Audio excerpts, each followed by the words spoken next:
28ஆம் தேதி தமிழக வெற்றி கழகத்தின் தலைவர் அவர்களின் தலைமையில் பொதுக்குழு கூட்டம் நடைபெற இருக்கிறது.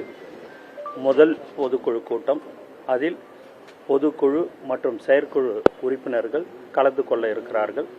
மிக பிரம்மாண்டமாக இந்த பொதுக்குழு கூட்டம் நடைபெற இருக்கிறது என்பதை இந்த நேரத்தில் நான் தெரிவிக்கிறேன்.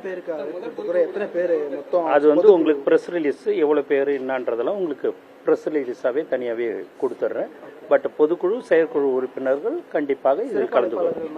இல்லை, இது பொதுக்குழு சிறப்பு இதுன்றதெல்லாம் இல்லை. பொதுக்குழு அண்டு செயற்குழு உறுப்பினர்கள் மட்டும் கலந்து கொள்ள இருக்கிறார்கள் என்பதை தெரிவித்து, அடுத்த வருஷம் தேர்தலுக்கு முன்னாடி நீங்க நடத்தக்கூடிய உங்க கட்சியோட முதல் பொதுக்குழுவாகவும் இது முதல் பொதுக்குழு கூட்டம் நடைபெற இருக்கு.